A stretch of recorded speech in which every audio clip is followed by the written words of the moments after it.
Assalamualaikum warahmatullahi wabarakatuh. Waalaikumsalam warahmatullahi wabarakatuh. Salam dan bahagia guru hebat. Berjumpa kembali dengan saya Supiatin, calon guru penggerak angkatan 10 dari SDN 1 Purwajaya Kabupaten Garut.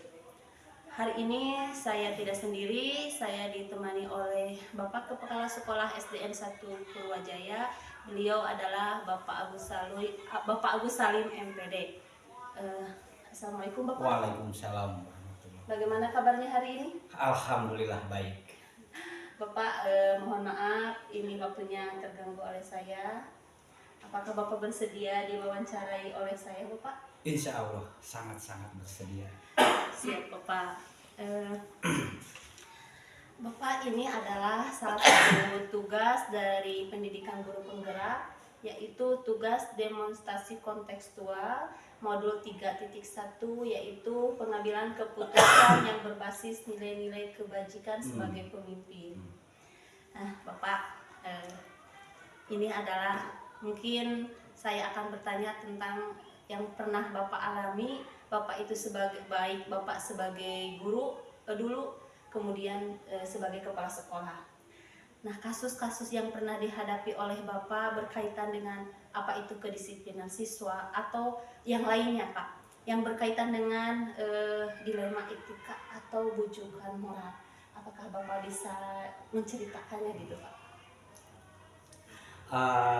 Kita yang profesinya sebagai guru ataupun pendidik, tentunya semua guru, saya yakin sering mengalami hal-hal atau kasus-kasus yang berhubungan dengan kedisiplinan siswa, mulai dari jam masuk, mulai dari tugas-tugas yang tidak dikerjakan siswa, ataupun banyak hal-hal yang lain. Termasuk saya pribadi, kebetulan saya dulunya guru PAI yang menangani beberapa kelas yang siswanya sangat plural gitu ya, ekonomi yang berbeda-beda, tingkat keluarga yang beda-beda, tentunya menampilkan sifat-sifat atau karakter siswa yang berbeda pula. Tapi alhamdulillah berkat ilmu pengetahuan yang kita miliki dan kesabaran, alhamdulillah masalah-masalah tersebut bisa ditangani dengan lancar, alhamdulillah. Yang penting kita tidak keluar dari norma sebagai pendidik. Nah, gitu. Itu mungkin Bapak? Iya. Ya, berarti Bapak pernah mengalami kasus tentang kedisiplinan siswa, yaitu tadi apa, Pak? Di jam masuk Sekolah, kemudian anak-anak yang brutal gitu ya, Pak, yang nakal. Nah, Bapak, baiklah Bapak, kasus-kasus tersebut saya akan menanyakan beberapa pertanyaan, Pak. Yang pertama, selama ini bagaimana Bapak dapat mengidentifikasi kasus-kasus yang merupakan dilema etika atau bujukan moral? Cara mengidentifikasi hal-hal yang berhubungan dengan dilema etika ataupun bujukan moral adalah yang pertama, ada juga yang sifatnya laporan ataupun ada juga yang sifatnya temuan langsung oleh kita. Sebelum kita mengambil keputusan, kita harus cross check dulu ke lapangan, apakah benar atau salahnya.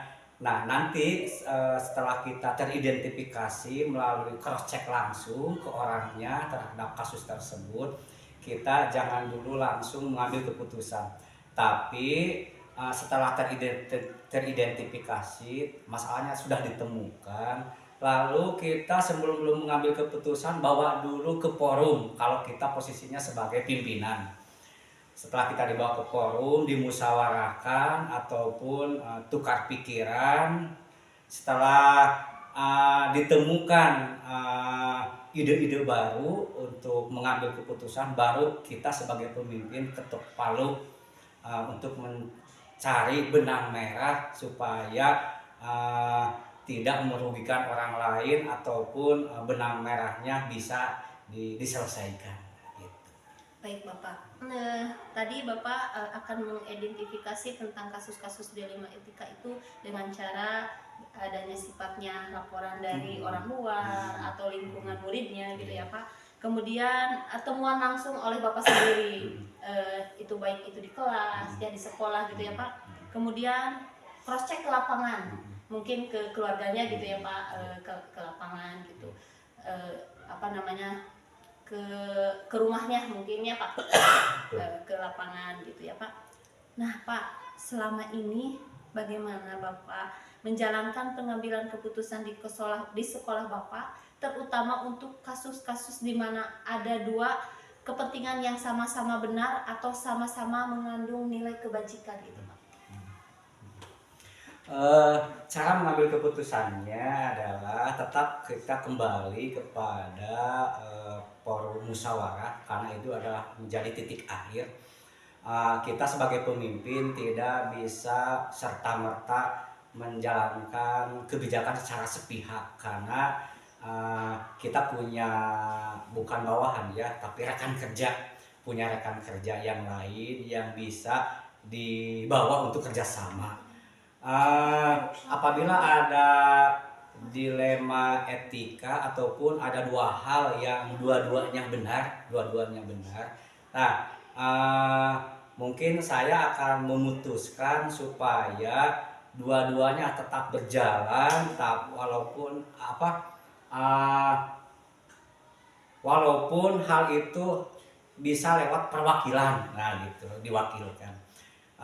Tapi tentunya dari dua hal tersebut mana yang lebih didahulukan secara prioritas gitu. Ada prioritas utama, ada prioritas kedua. Nah, kita tidak mendahulukan prioritas utama, dan yang kedua mungkin setelah terlaksananya prioritas pertama gitu.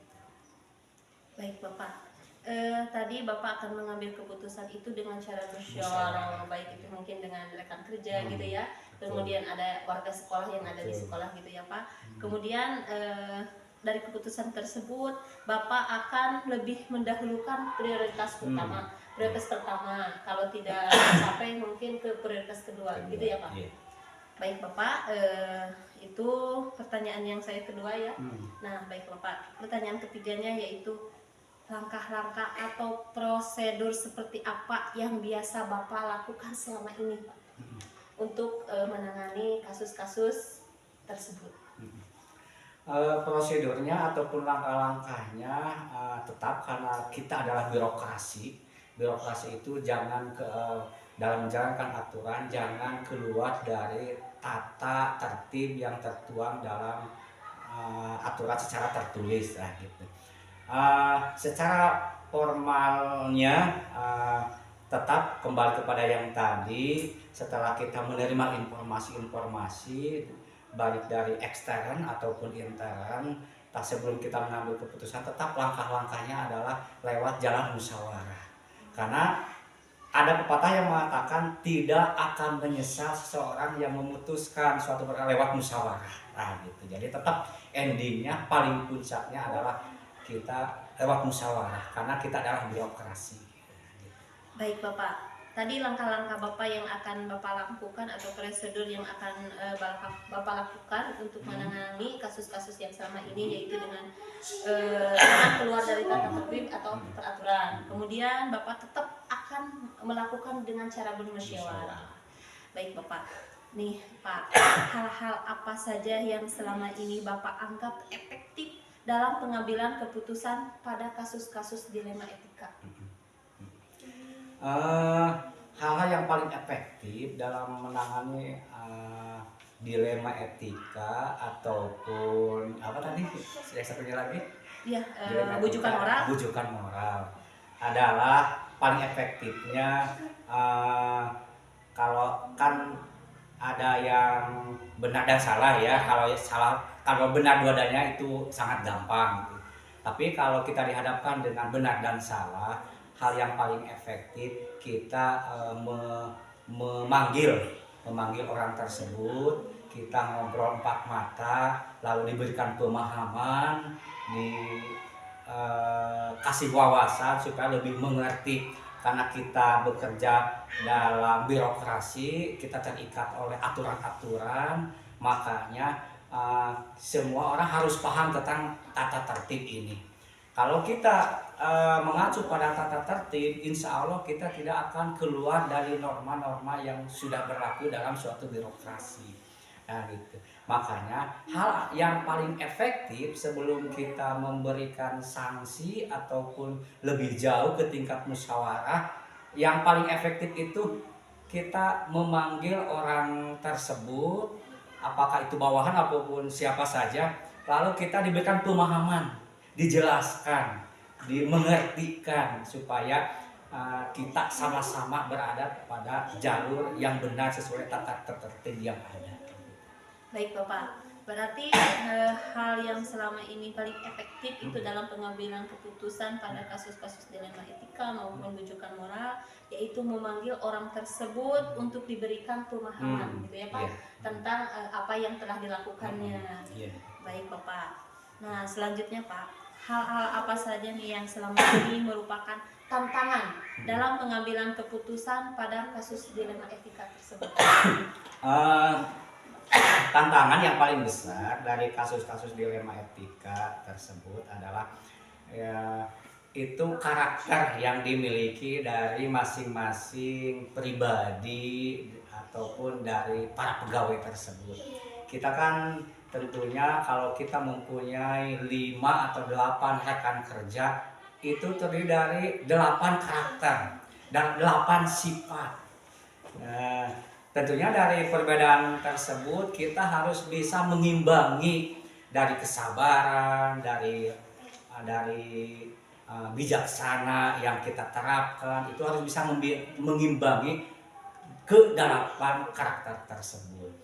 Ada mungkin pegawai yang dari sebatas kita memberikan contoh dia sudah mengerti. Tapi ada beberapa pegawai yang sudah dikasihkan contoh, dikasih teladan, ataupun dikasih wawasan. Tapi tetap saja masih sulit, harus diberikan pengertian, diberikan pemahaman. Jadi yang paling sulit itu karakter yang dimiliki dari para pegawai tersebut. Maka kita sebagai pemimpin harus bisa mengimbangi, harus bisa membaca dari ke-8 karakter tersebut. Sehingga kita tidak salah dalam memberikan keputusan atau kebijakan. Baik Bapak, tadi yang Bapak uraikan tentang tantangan pengambilan keputusan pada kasus-kasus dilema etika, yaitu kita harus dari karakter yang dimiliki oleh para pegawai. Jadi kita harus melihat karakternya itu seperti apa, baru Bapak bisa mengambil keputusan. Baik Bapak, yang selanjutnya yaitu apakah Bapak memiliki sebuah tata krala atau jadwal tertentu dalam semua penyelesaian kasus dilema etika?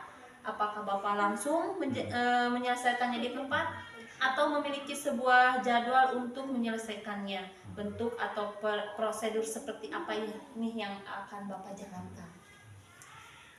Kebetulan saya Kepala Sekolah di SDN 1 Purwajaya. Alhamdulillah sangat bersyukur sekali kami mempunyai rekan kerja yang sangat bagus, sangat disiplin, taat aturan. Alhamdulillah.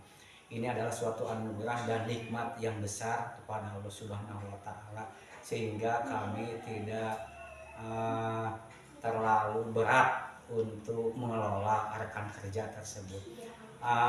Sehingga kami tidak perlu menangani secara terjadwal gitu.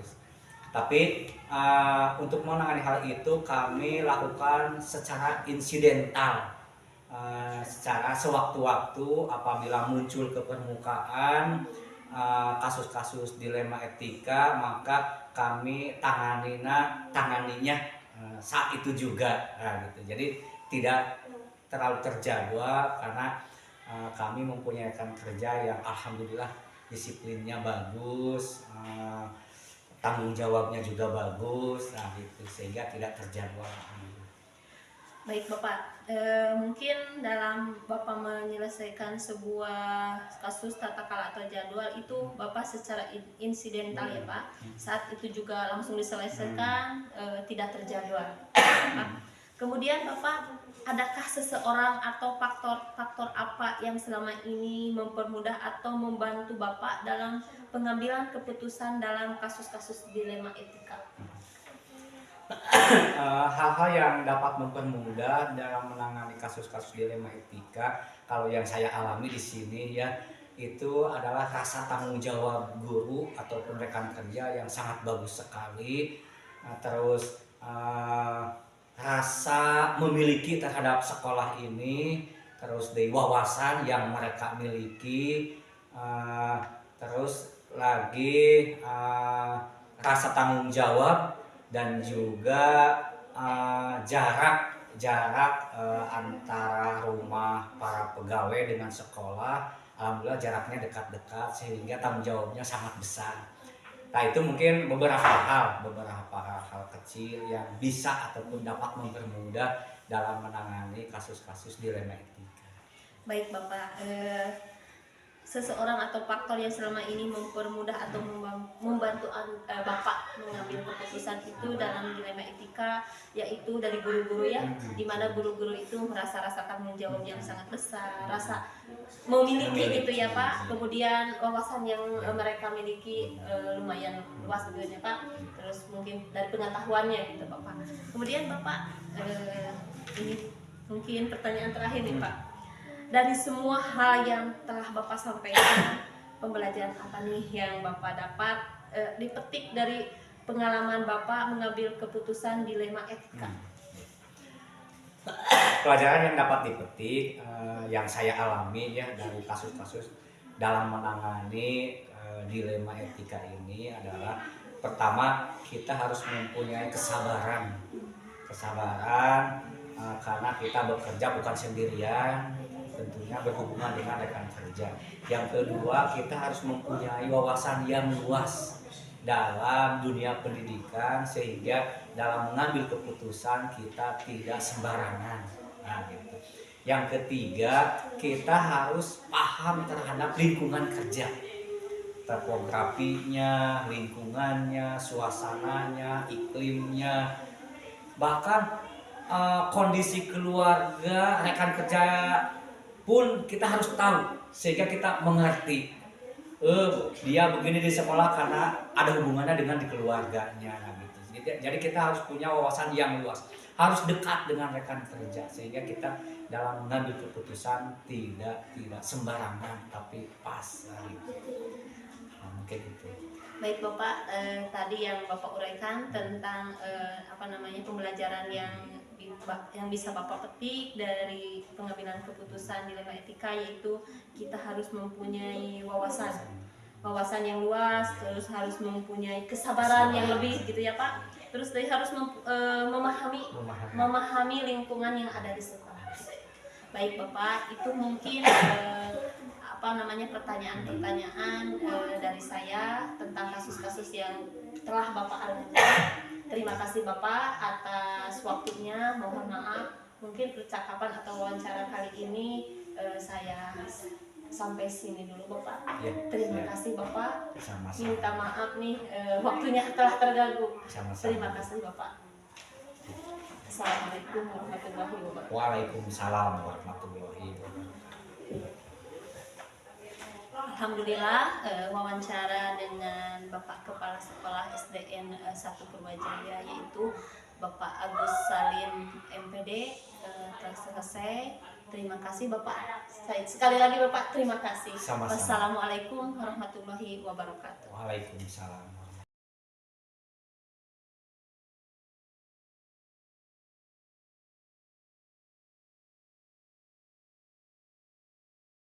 Assalamualaikum warahmatullahi wabarakatuh. Salam dan bahagia guru hebat. Berjumpa kembali dengan saya Supyatin, calon guru penggerak angkatan 10 dari SDN 1 Purwajaya, Kabupaten Garut. Hari ini saya tidak sendiri, saya ditemani oleh Kepala Sekolah SDN 2 Purwajaya. Beliau adalah Pak Ismail Ginanjar Pinanggi. Assalamualaikum Bapak. Waalaikumsalam Ibu.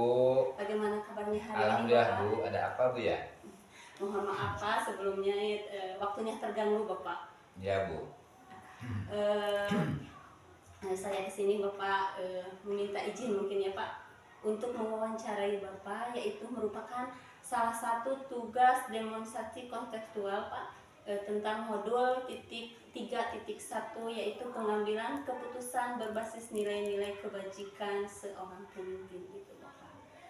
Apakah Bapak bersedia diwawancarai oleh saya Bapak? Insya Allah Bu, ini karena untuk kepentingan Ibu sebagai calon guru penggerak ya, dan demi kepentingan di dunia pendidikan juga. Yang saya bisa, yang ada pada diri saya, insya Allah saya sampaikan. Mudah-mudahan bermanfaat.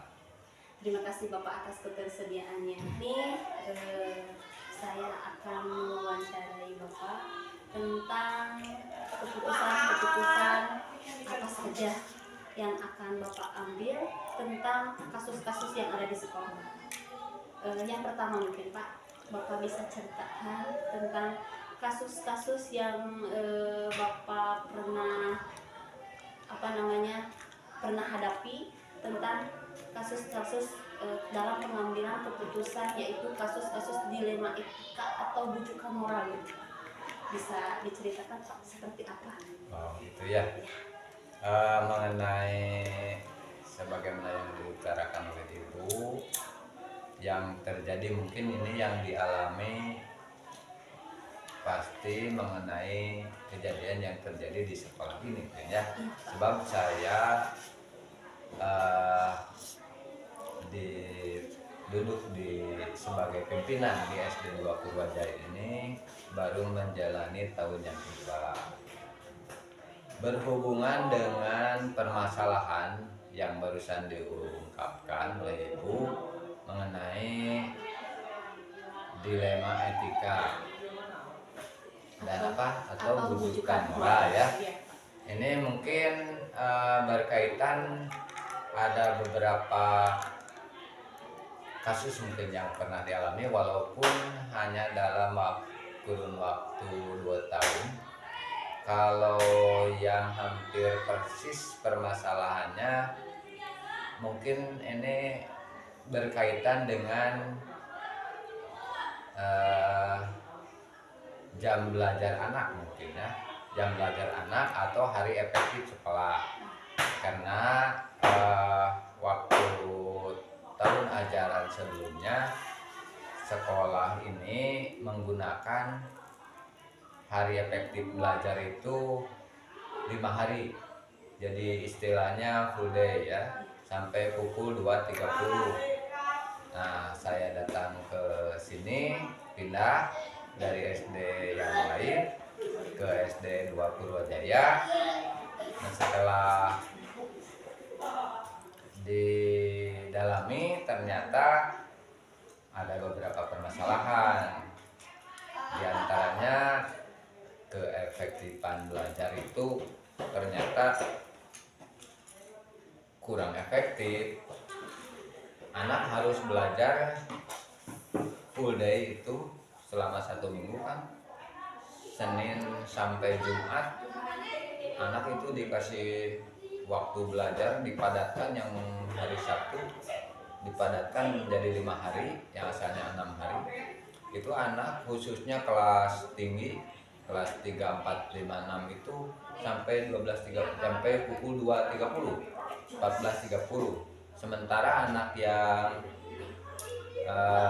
kelas bawah, kelas 1, kelas 2 itu sampai 12.30 itu. Nah, di sini permasalahannya itu menyangkut berbagai segi, termasuk di bidang kemasyarakatan.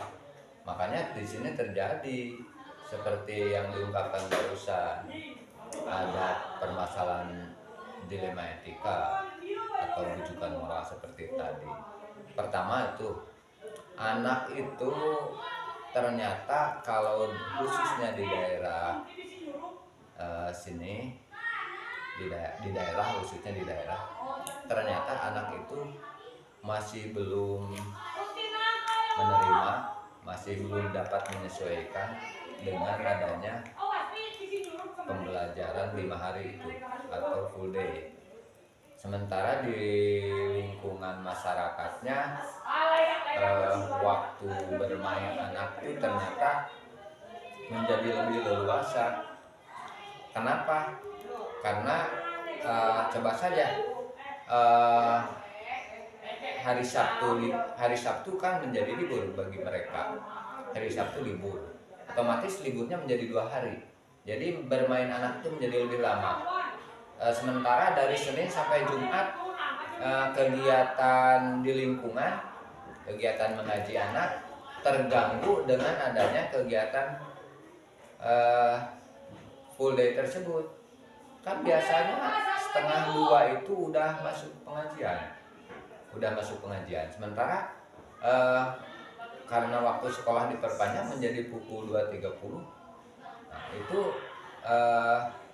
menjadi masalah bagi anak, khususnya bagi orang tua. Orang tua itu ternyata di sisi lain sebagai orang tua anak, mereka ternyata keberatan setelah ditelusuri oleh kami. Itu satu sisi. Jadi waktu bermain anak itu menjadi lebih panjang. Otomatis itu memberikan ruang bagi anak untuk menjadi anak yang liar. Pertama itu.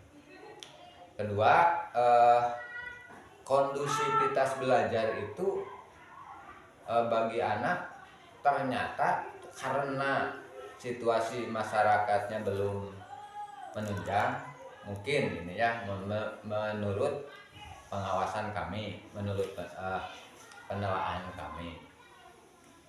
Jadi waktu belajar setelah siang, setelah istirahat sembahyang duhur itu kurang efektif. Anak menjadi ngantuk, terus guru-guru yang mengajar juga lelah. Nah itu dari berbagai permasalahan tersebut menjadi satu titik acuan bagi saya sebagai pimpinan yang baru di sini untuk menyelesaikan masalah tersebut. Itu Baik Bapak, tadi yang saya tangkap tentang kasus Bapak itu yaitu tentang penjadwalan kegiatan belajar mengajar ya Pak, yang seharusnya tadinya kan seharusnya full day ya Pak ya, sekarang menjadi 6 hari ya? Ya, 6 hari. Karena mungkin tadi yang yang Bapak paparkan yaitu siswa belum dapat menyesuaikan dengan jadwal tersebut, kemudian bermain anak itu menjadi lebih banyak ya Pak, ya, ketimbang belajar gitu ya Pak. Kemudian anak berpeluang menjadi anak yang lebih liar karena yang tadi Bapak sampaikan, yang tadinya seharusnya 1 hari itu untuk libur kemudian ditambah menjadi 2 hari ya begitu ya Pak. Ya. Nih Pak, ada beberapa pertanyaan tentang kasus Bapak yang Bapak utarakan tadi.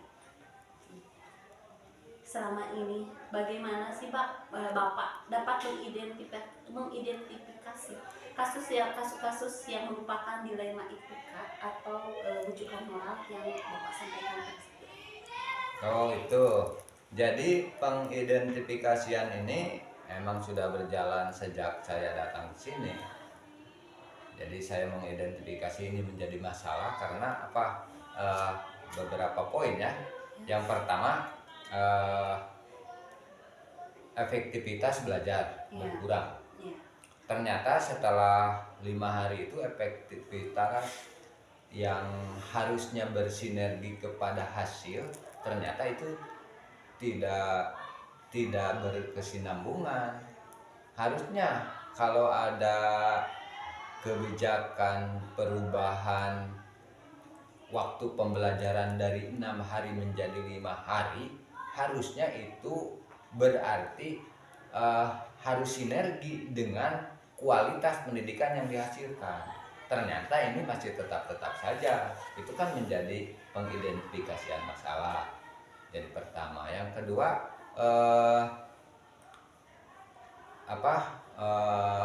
tingkat kedisiplinan bekerja ini khususnya bukan untuk anak ini. Saya sangat sebagai pimpinan, jadi meneliti ya, melihat bahwa ternyata eh, ini maaf saja, mungkin ini terjadi di daerah yang lain juga. Tingkat kedisiplinan anak pekerja atau guru ya di sini itu ternyata kurang. Apa yang kurang? Jadi maksudnya harusnya mereka itu mendisiplinkan kerja ketika 6 hari menjadi 5 hari itu kan harus sesuai, keluar pukul 2.30 kan, terus anak kelas bawah keluarnya pukul 12.30 harusnya. Ternyata setelah diteliti ini hampir sama saja seperti ketika pembelajaran 6 hari. Nah ini menjadi pengidentifikasian masalah yang kedua, sehingga ini menjadi titik bahwa saya harus merubah permasalahan, harus mengatasi permasalahan seperti itu. Mungkin di daerah lain juga sama seperti itu. Baik Bapak, tadi Bapak bagaimana untuk mengidentifikasi kasus-kasusnya, yaitu salah satunya yaitu Bapaknya seharusnya pembelajaran itu harus menghasilkan kinerja yang bersinergi ya Pak ya, untuk peningkatan mutu yang seharusnya meningkat tetapi ini malah terbalik gitu ya Pak. Kemudian tingkat kedisiplinannya guru itu seharusnya harus lebih meningkat, namun ini sekarang lebih berkurang gitu ya Pak. Berkurang ya. Minta untuk pertanyaan kedua dari kasus tersebut Pak. Selama ini bagaimana Bapak bagaimana ini menjalankan pengambilan keputusan di sekolah Bapak, terutama untuk kasus-kasus di mana ada dua kepentingan yang sama-sama benar atau sama-sama mengandung nilai kebajikan? Terkait dengan pengambilan keputusan, saya juga tidak bertindak gegabah ya. Dalam hal ini yang pertama saya ajak bicara dulu pendidiknya, guru-guru. Bagaimana kalau ke depan kita tahun ajaran baru merubah yang sudah menjadi yang baru gitu. Bagaimana kalau dirubah, misalnya dalam hal ini seperti permasalahan di sini, merubah waktu pembelajaran dari 5 hari menjadi 6 hari. Yang pertama saya ajak ngobrol guru-guru. Mereka itu dari kalimat yang saya tangkap, ada yang setuju, ada yang keberatan, mungkin sudah enak kan ada libur 2 hari ya. Ada yang 50-50 gitu, nggak bilang setuju, ada yang nggak bilang nggak setuju. Kemudian saya juga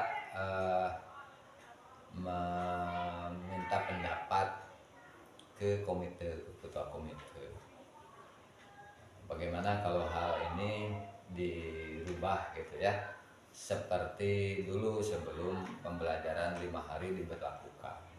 Sementara kita juga lihat lagi studi banding ke daerah yang lain.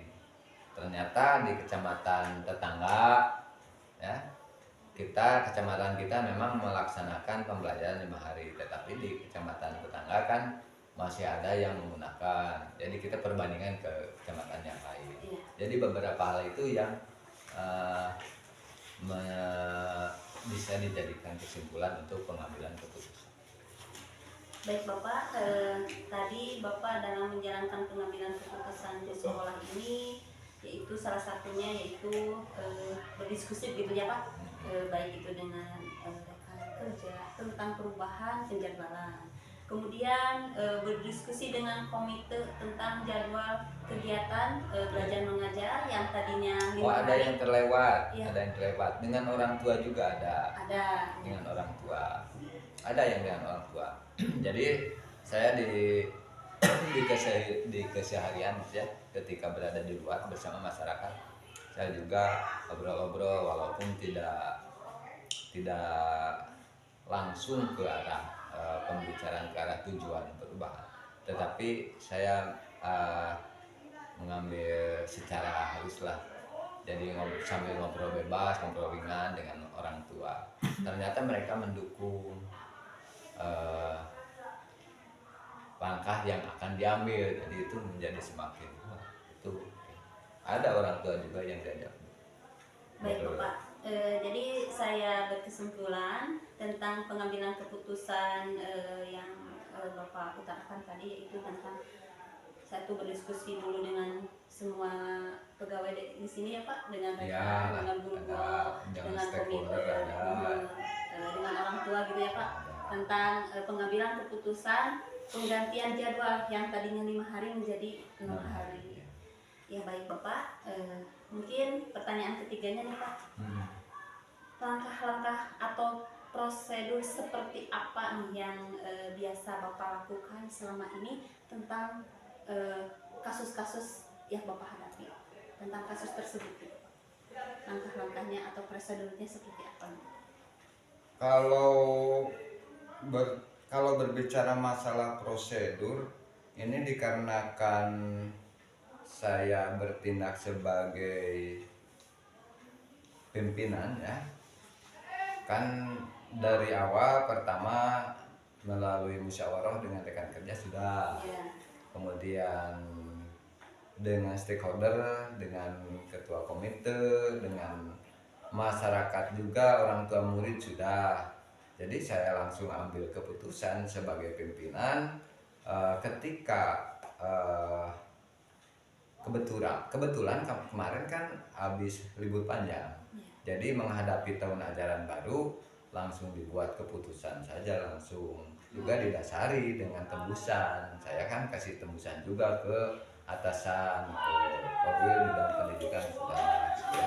Terus ke ketua PGRI juga sudah, ke rekan-rekan K2S juga sama sudah. Itu kebetulan dalam hal ini di lingkungan Korwil pendidikan kecamatan cuma saya yang merubah hari efektif belajar, yang lain mah belum. Baik Bapak, tadi langkah-langkah atau prosedur seperti yang biasa Bapak lakukan selama ini langsung cepat ya Pak, langsung Bapak mengambil keputusan dengan gerak cepat gitu ya Pak ya. Kemudian apa namanya, bermusyawarah sudah gitu ya Bapak dilakukan, kemudian Bapak juga laporan ke Komwil, kemudian atasan-atasan, kemudian Bapak melihat dari segi sekolah-sekolah yang lain gitu ya Pak, untuk menjadi perbandingan gitu ya Pak. Bapak, pertanyaan selanjutnya nih, Pak, hal-hal apa saja nih yang selama ini Bapak anggap efektif gitu Pak dalam pengambilan keputusan pada kasus-kasus dilema etika gitu, atau kasus-kasus yang Bapak uraikan tadi gitu? Dalam hal ini pengambilan keputusan ini diambil karena mempertimbangkan keefektifan ya, berhubungan dengan dilema etika seperti tadi. Jadi ini dirasa efektif karena pertama memanfaatkan jadi kebiasaan belajar sebelumnya itu anak itu baru terkondisikan hanya sampai 12+5 itu. Kemudian kegiatan keseharian anak itu dari dulu ya, khususnya di daerah kita, dari dulu itu kebiasaan anak itu mengaji di madrasah, sehingga pengambilan keputusan ini dirasa sangat efektif. Nah, ini langsung saya lihat ketika pas awal tahun ajaran, hari pertama anak-anak itu keluar habis duhur 12+5, itu kan jam belajar kelas tinggi juga 12+5. Nah sebentar kemudian setelah itu anak langsung ada kegiatan mengaji kembali, khususnya di daerah kami gitu. Jadi itu dirasa sangat efektif. Jadi kesimpulannya pengambilan keputusan yang berhubung dengan dilema etika seperti ini dirasa sangat pas gitu, dirasa sekarang.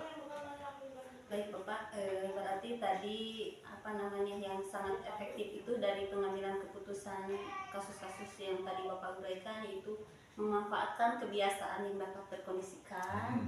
Kemudian yang tadinya si anak itu belajar di sekolah sampai 2:30 ya Pak ya, Ya, Eh, yang tadinya. yang tadinya setengah 3, kemudian Bapak dirubah lagi, kembali lagi ke semula.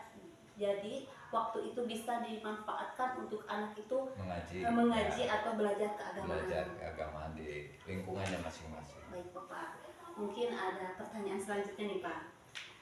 Apakah hal-hal apa saja nih Pak yang merupakan tantangan gitu Pak ya dalam pengambilan keputusan pada kasus-kasus yang Bapak berikan? Oh, Tantangannya gitu. seperti apa gitu Ya. Pak? Oh, kalau hal itu ya menyangkut tantangan Iya, ya. tantangan. Ini berarti kembali lagi ke tadi ketika saya mengadakan kegiatan berdiskusi dengan rekan kerja. Ya. Tadi kan sudah diungkapkan ya. Ya. Ada yang setuju, ada yang tidak setuju, ada yang 50-50 mungkin yang tidak berani gitu ya.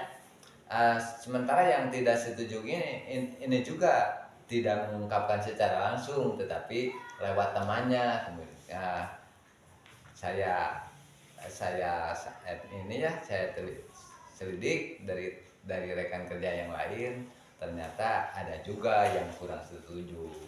Ini mungkin karena tadi kan ketika pembelajaran 5 hari otomatis kan ada waktu libur 2 hari. Nah, kemudian saya rubah lagi menjadi 6 hari, otomatis waktu libur menjadi berkurang. Nah, itu hal yang kurang baiknya. Jadi yang bersangkutan itu, sementara kita juga kalau kita berbicara secara pribadi, ketika full day kita itu punya waktu libur 2 hari, Sabtu Minggu. Kita punya weekend gitu ya, kita punya weekend.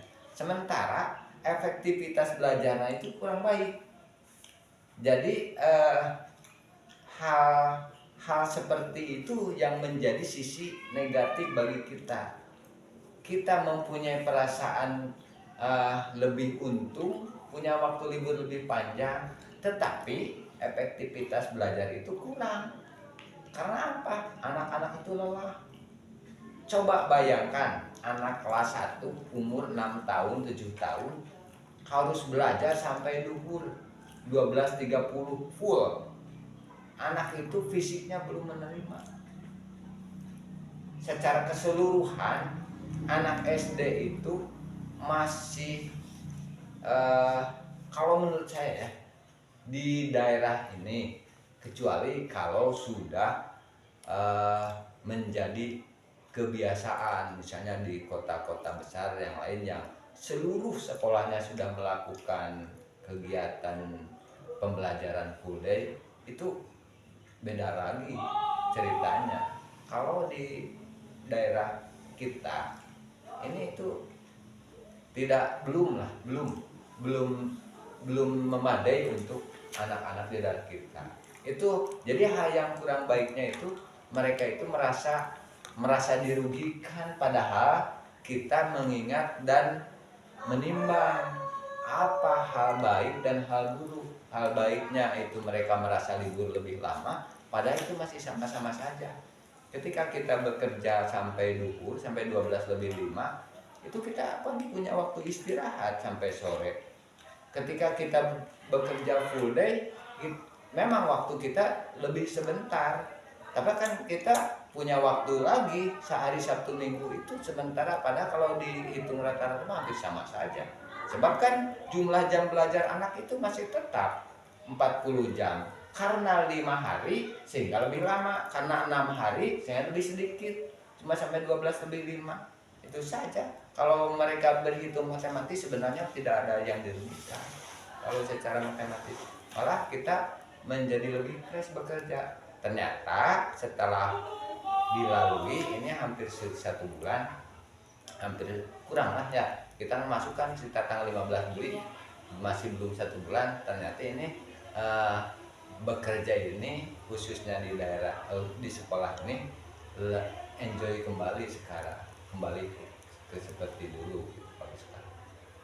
Baik Bapak, tadi tantangannya yaitu tentang gurunya ya Pak. Ya.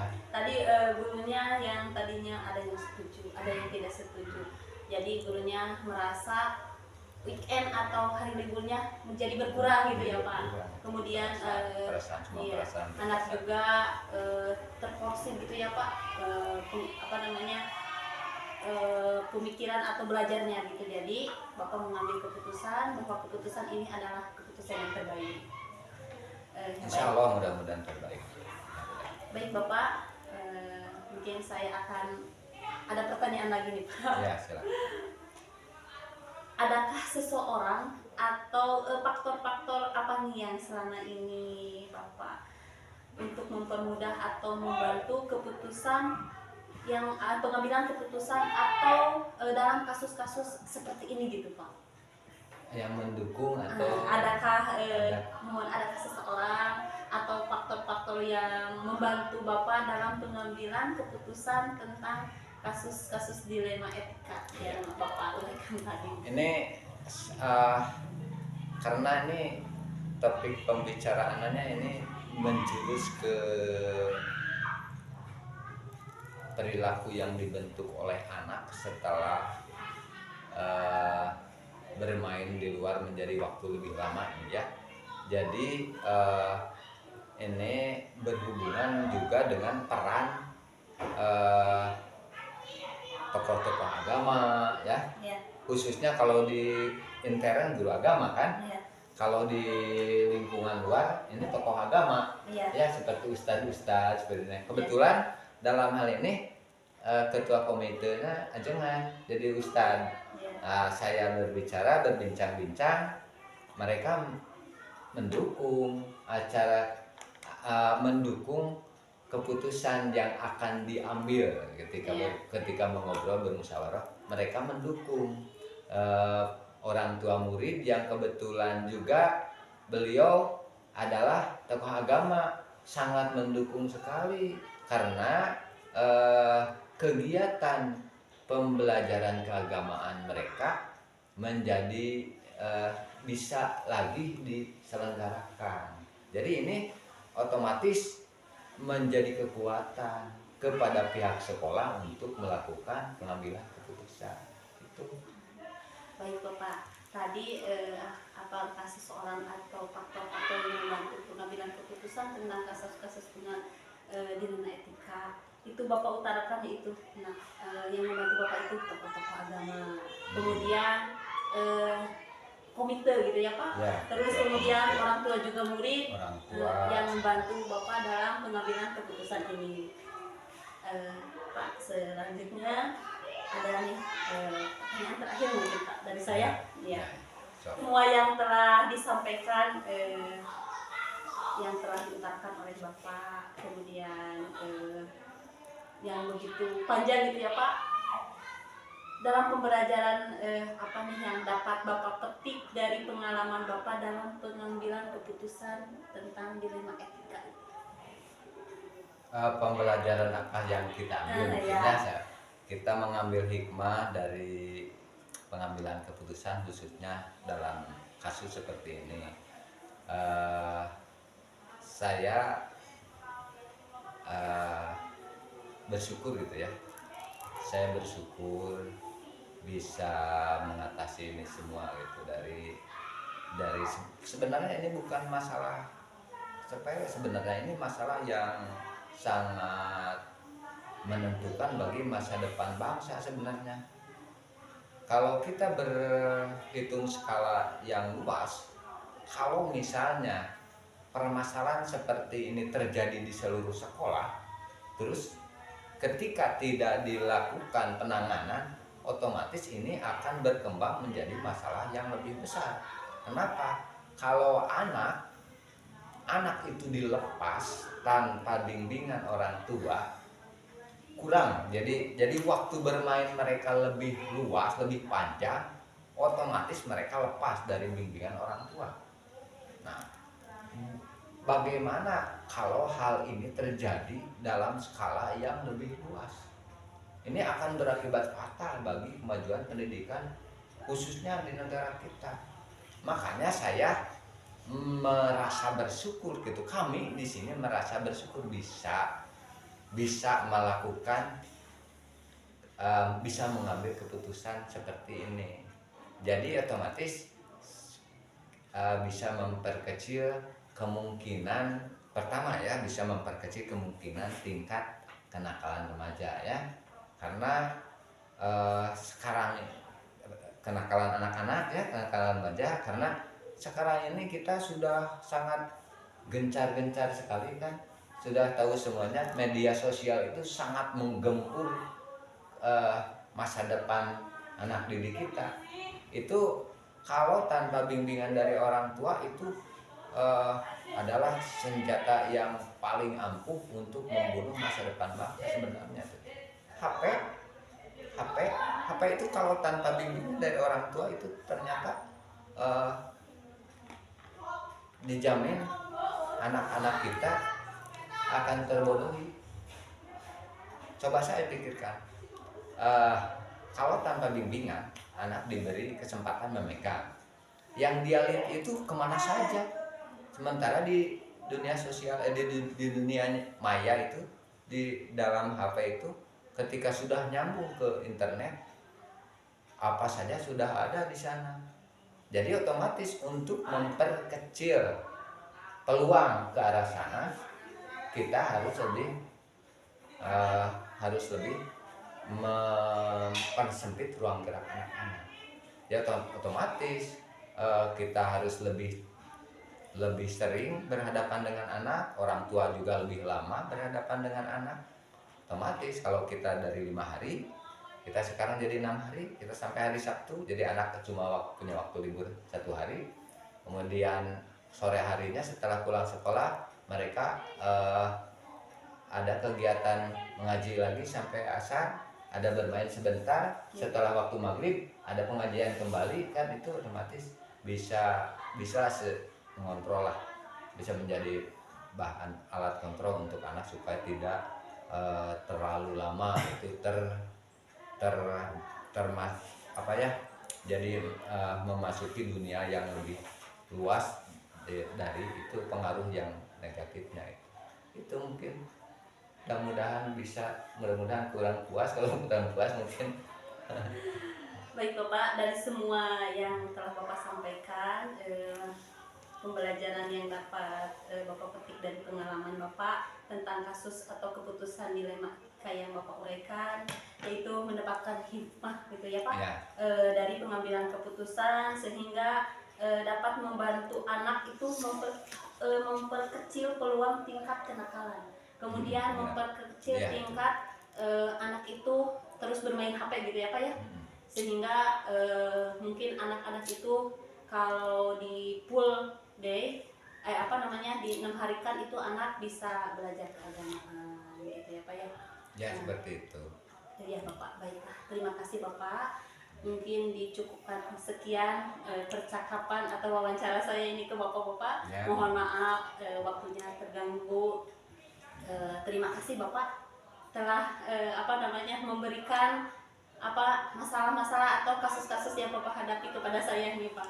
Ya. Terima kasih Bapak. Dicukupkan sekian wawancara dari saya. Mohon maaf atas waktunya yang terganggu. Terima kasih Bapak. Ya. Assalamualaikum warahmatullahi wabarakatuh. Waalaikumsalam warahmatullahi wabarakatuh.